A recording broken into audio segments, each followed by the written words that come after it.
SOS d'un ventre qui vivait parmi les autruches. L'aventure continue. Par Charlotte Yu. Épisode Avoir les foies. Après avoir contraint ma mère à se livrer à un bilan de santé complet, je trépignais d'impatience de découvrir les résultats de ces analyses complémentaires. Et le moins qu'on puisse dire, c'est qu'ils étaient longs à arriver. Je me revois encore ce fameux soir enfermé dans ma cuisine, le téléphone à la main, à quelques minutes de l'annonce du tant attendu diagnostic qui résonnait en moi plutôt comme une sentence. En effet, l'heure était venue de faire la lumière sur la partie immergée de l'iceberg, dévoiler les ravages sur l'organisme de ma mère causés par toutes ces années d'alcoolisation. Dissoudre toujours plus le déni, clouer le bec à la politique de l'autruche. Rétablir le principe de réalité. Je crois que je n'avais encore jamais eu si hâte que ma mère m'appelle. Pendant que j'étais là en train de patienter, mes deux filles jouaient dans le salon. Leurs éclats de rire empreints de vie me paraissaient pourtant bien lointains, car j'étais déjà connectée à l'ambiance lourde et oppressante du huis clos familial de mon enfance. Cet univers si difficile à décrire, à palper, tant qu'on ne l'a pas enduré de l'intérieur. Celui qui a le pouvoir de vous happer littéralement où que vous soyez, qui vous précipite dans cette solitude que vous n'avez jamais pu apprivoiser, en tête à tête avec vos tourments les plus profonds. Je ne sais pas pourquoi, mais depuis la mort de mon père, je ressentais encore plus intensément le malaise généré par cette quatrième dimension. Peut-être parce que désormais, ma mère ayant perdu son principal garde-fou, je me retrouvais en première ligne pour faire face aux conséquences de son instabilité. Décidément, ma mère semblait déterminée à me faire languir ce soir. Elle n'allait quand même pas se défiler et remettre à plus tard notre coup de fil. J'en profitais pour faire un rapide check-up du côté de ma tête. Je la sentais en plein état de lucidité, prête à assimiler sans appréhension la sombre nouvelle à venir. Après tout, ne m'étais-je pas préparé toute ma vie à assister à la chute prématurée de ma mère alcoolique ? Quant à mon ventre, il était plus difficile à sonder, lui. Il faut dire que ces derniers temps, grâce à la douce compassion universelle qui l'abritait et à l'attitude compliante de ma mère face à ma demande qu'elle se prenne en main, mon ventre demeurait plutôt apaisé. Enfin, mon téléphone se mit à vibrer. Appel entrant, maman. Ça sonnait tellement faux dans mon ventre et ma tête d'associer ce mot à la personne de ma mère. Depuis que j'avais senti notre rapport de filiation parent-enfant se dissoudre il y a quelques mois, je remarquais que j'évitais de l'appeler maman lors de nos échanges. C'était pas ma tête qui avait pris cette décision, c'était un ajustement qui émanait de mon ventre. J'aurais aimé pouvoir la baptiser autrement, l'appeler Dom par exemple, un surnom que je trouvais sympa et que personne n'utilisait pour s'adresser à elle. Mais assumer mon besoin reviendrait à lui planter un couteau en plein cœur. Je savais que jamais elle ne pourrait comprendre ni même entendre la raison de ma démarche. Ce serait un acte d'une telle violence pour elle. Impossible pour mon cœur de maman d'oser se résoudre à infliger cette peine à l'une de ses pères. Voilà que ma mère tentait de meubler la conversation, en recourant à de multiples pirouettes. J'aurais dû m'en douter. Dis donc, j'entends que ça rigole derrière, Elena et Alice. Il y a de la vie chez toi au moins. Quelle météo vous avez ? Chez nous c'est gris comme mon moral. En plus, comble de malchance, le tuyau d'arrosage s'est cassé hier soir et j'ai pas pu arroser notre pelouse. J'ai les pieds en sang à cause du psoriasis. Je me vois pas aller au magasin pour en acheter un nouveau. En plus, je saurais pas quel modèle choisir. C'était papa qui s'occupait de tout ça. Pour rien arranger, les voisins sont partis en vacances. Les vénards, ça me dégoûte. Qu'ils en profitent tant qu'ils le peuvent. Pour moi, c'est fini tout ça. Foutu. Je suis toute seule. Ma vie n'est qu'une merde. Incroyable, comme ma mère transformait de plus en plus nos conversations en monologues. Elle faisait à la fois les questions et les réponses. Elle me rappelait les petits vieux dont je m'occupais quand je travaillais à l'EHPAD. Ces derniers temps, j'arrivais de moins en moins à lui prêter une écoute attentive. Elle ne semblait pas évoluer d'un iota. Je constatais qu'elle se renfermait toujours plus sur son ego, en parfaite caricature du Calimero qui regarde le monde à travers le prisme de son nombril. L'avoir au téléphone provoquait désormais en moi une lassitude, frisant l'irritation, alors à force, je coupais court à nos échanges.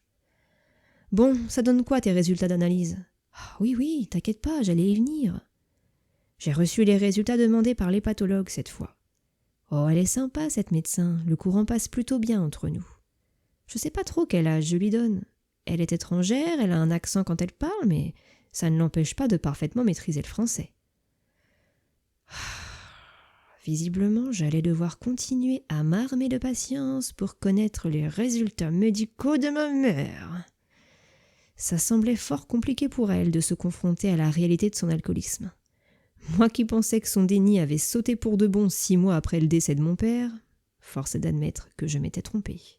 À l'époque pourtant, ma mère avait été capable d'admettre sa dépendance à l'alcool auprès de moi et de ses médecins. La mort de mon père semblait légitimer sa consommation excessive de whisky. L'alcool endossait le rôle d'un soutien, l'aidant à faire face à la souffrance liée au deuil. Elle avait même commencé à évoquer son problème auprès de certains membres de la famille.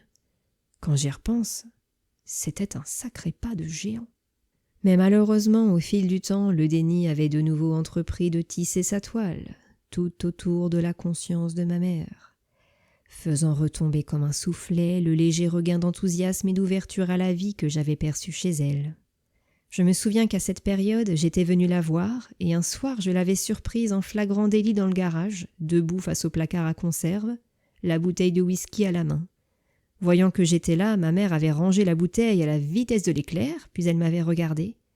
Elle affichait un regard complètement opaque, hermétique. On aurait dit une personne somnambule, partie en vadrouille sans avoir conscience qu'elle a quitté son lit. « Bah, tu continues à boire en cachette ?»« Pas du tout. J'ai pas bu ce soir. » Quelle indéfectible puissance, ce déni. Son retour en force m'avait encouragé de nouveau à prendre mes distances vis-à-vis de ma mère.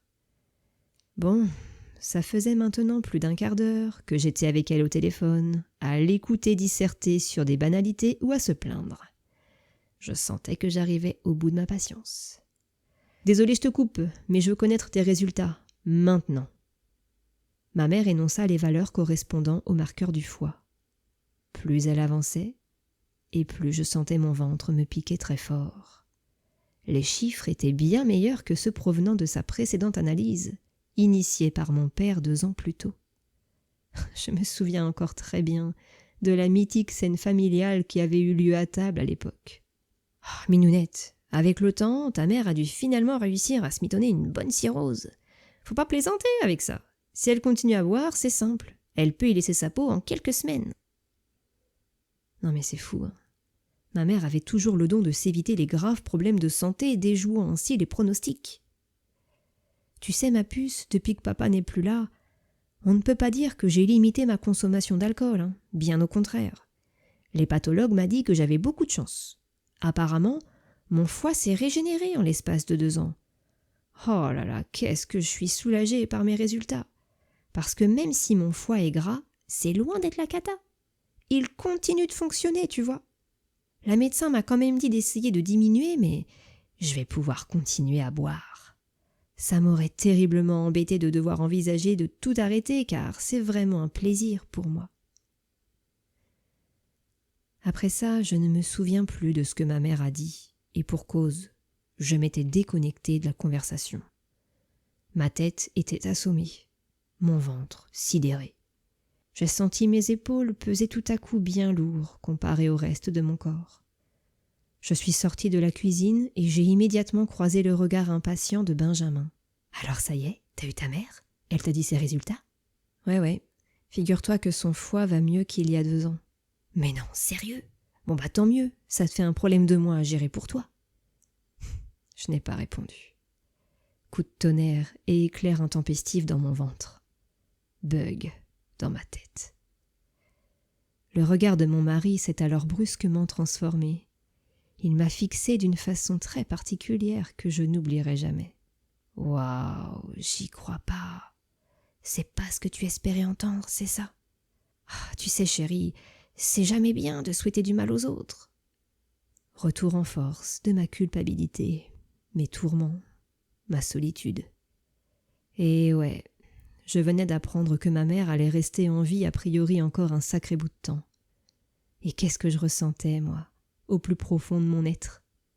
De la déception, sincère et criante. C'est mal, c'est ça? C'est choquant? C'est contre nature? Est-ce que ça fait de moi un monstre?